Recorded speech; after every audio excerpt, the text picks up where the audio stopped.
खुलुमबाय BTR नि मोनबा रादाब। सेथियाव बड'लेण्ड मुलुगसोलोंसालिनि भाइस चेन्सेलरखौ बोखारनानै रायजो दाबि नांनानै एबसुनि सोमावसारनाया सोलिगासिनो दं।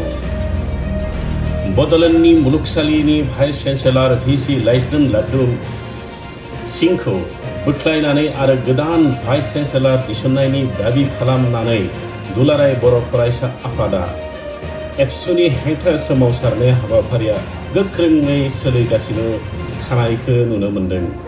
बड'लेण्ड मुलुगसोलोंसालिनि गाहाय हाबग्रा गेटआव थानाय 6 आगस्तनिफ्राय सोलिबाय थानाय एबसुनि सोमावसारनाय हाबाफारिया दिनै गोख्रोंथार जादों। BTR दर 5 जिल्लानि गुबुन गुबुन फरायसालिनिफ्राय रोजा रोजा फरायसुला फरायसुलि एबसुनि हेंथा सोमावसारनायाव हाबाफारियाव दिनै बाहागो लानानै बड'लेण्ड मुलुगसोलोंसालिनि VC लाइस्रोम लाड्डु सिंहखौ बोख्लायना आरो गोदान VC चेन्सेलर दाबि दिखांदों।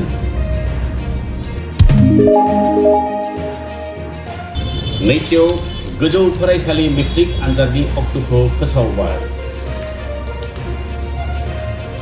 गोजौ फरायसालिनि मेट्रिक आनजादनि सम फारिलाइखौ फोसावना होबाय।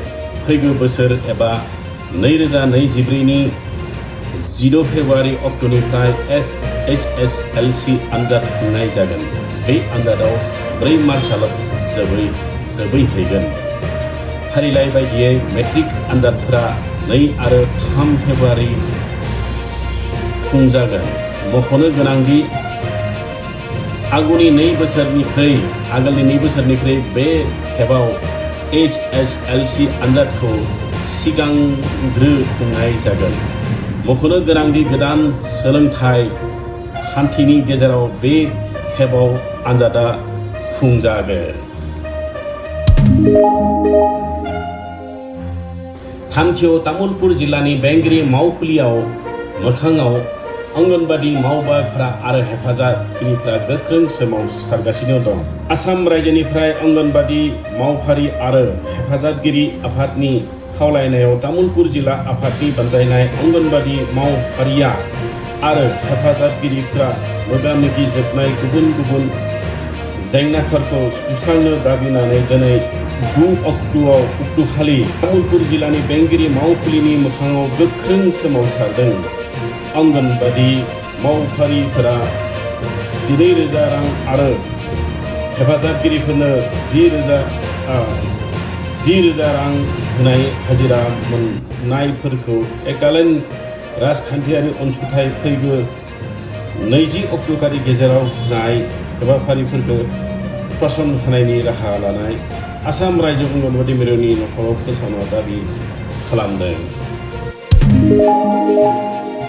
गसाइगाव रेभिनिउ सार्केल बिबानगिरिनि मावखान्थिनिफ्राय गेनाखान्थिजों लोब्बा थानाय 2 दायनिगिरिखौ हमदों।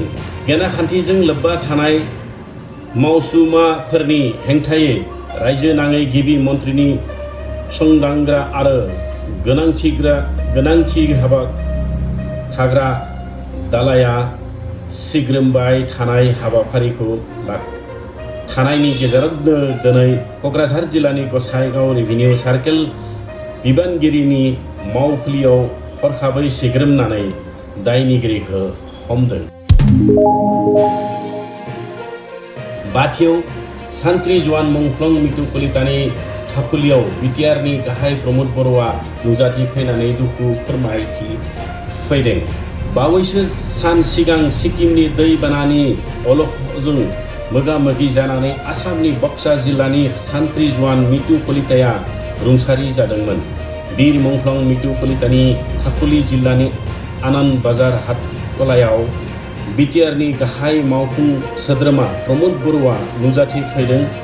गाहाय मावफुं सोद्रोमा बर'आ समबारखालि हरखाब मितु कलितानि थाखुलियाव फैनानै मितुनि सावगारियाव बिबार मान बावनायजों लोगोसे जोबथा मान बावो। गोजोन्थों। दिनैनि रादाबा दिनै एसेनोसै।